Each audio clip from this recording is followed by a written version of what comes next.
Hi friends, welcome to the channel.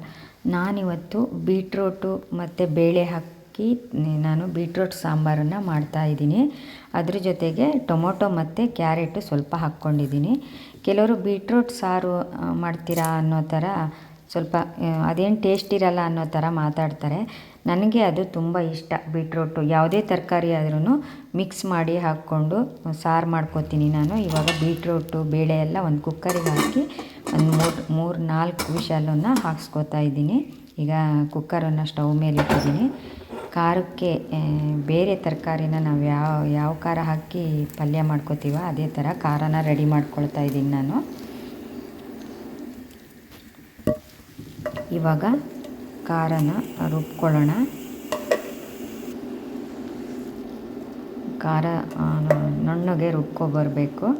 ನುಣ್ಣಗಾದಷ್ಟು ಪಲ್ಯ ಸಾರು ರುಚಿ ಜಾಸ್ತಿ, ಖಾರ ತುಂಬ ನಯಸ್ಸಾದಷ್ಟು ರುಚಿ ಇರುತ್ತೆ.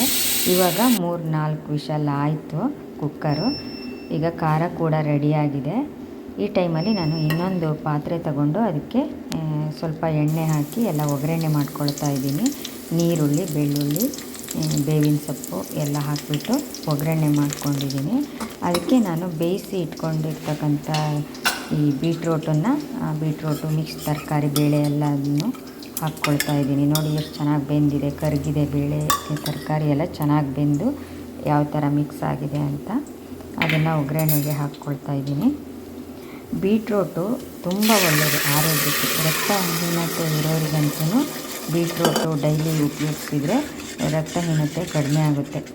ಈ ಥರ ಸಾರು ಕೂಡ ಮಾಡಿಕೊಂಡು ತಿನ್ಬೋದು. ರೊಟ್ಟಿ ಜೊತೆಗೆ, ಕಡುಬಿನ ಜೊತೆಗೆ, ಮುದ್ದೆ ಜೊತೆಗೆ, ರೈಸ್ ಜೊತೆಗೆ ಎಲ್ಲದಕ್ಕೂ ಚೆನ್ನಾಗಿರುತ್ತೆ ಟೇಸ್ಟಿಯಾಗಿ. ನೋಡಿ ಒಂದು ಸಲ ಟ್ರೈ ಮಾಡಿ ನೀವು ಕೂಡ, ಆವಾಗ ನೀವೇ ಹೇಳ್ತೀರಾ ಚೆನ್ನಾಗಿರುತ್ತೆ ಬೀಟ್ರೋಟ್ ಸಾರು ಕೂಡ ಅಂತ. ನೋಡಿ ಇವಾಗ ಖಾರ ಹಾಕ್ಕೊಂಡೆ, ಉಪ್ಪು ರುಚಿಗೆ ತಕ್ಕಷ್ಟು, ಹಾಗೆ ಸ್ವಲ್ಪ ಹುಳಿ ಮತ್ತು ಚೂರು ಬೆಲ್ಲನ ಹಾಕ್ಕೊಳ್ತೀವಿ. ನಾನು ಯಾವುದೇ ತರಕಾರಿ ಸಾರಾದರೂ ನಮ್ಮ ಕಡೆ ಬೆಲ್ಲನ ಹಾಕ್ತೀವಿ. ಕೆಲವರು ನೀವು ಎಲ್ಲದಕ್ಕೂ ಬೆಲ್ಲ ಹಾಕ್ತೀರಾ ಅನ್ನೋ ಥರ ಹೇಳ್ತೀರಾ. ಅದು ನಮಗೆ ಅಭ್ಯಾಸ ಆಗಿಬಿಟ್ಟಿದೆ. ಇವಾಗ ಚೆನ್ನಾಗಿ ಕುದೀತಾ ಇದೆ ನೋಡಿ ಸಾಂಬಾರು. ಈ ಥರ ಚೆನ್ನಾಗಿ ಕುದ್ದು ಸ್ವಲ್ಪ ದಪ್ಪನೇ ಇರಬೇಕು. ಆವಾಗ ರೈಸ್ ಜೊತೆಗೆ ಚೆನ್ನಾಗಾಗುತ್ತೆ, ಮುದ್ದೆಗೂ ಚೆನ್ನಾಗಾಗುತ್ತೆ, ರೈಸಿಗೂ ಚೆನ್ನಾಗಾಗುತ್ತೆ.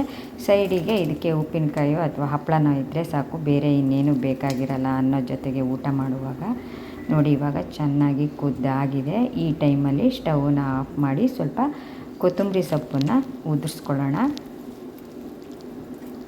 ಈ ಥರ ಲಾಸ್ಟಲ್ಲಿ ಕೊನೆಯಲ್ಲಿ ಕೊತ್ತಂಬರಿ ಸೊಪ್ಪು ಹಾಕಿಬಿಟ್ರೆ ಸಾಂಬಾರು ರೆಡಿ ಆಯಿತು. ಎಲ್ರಿಗೂ ಥ್ಯಾಂಕ್ ಯು ಸೋ ಮಚ್.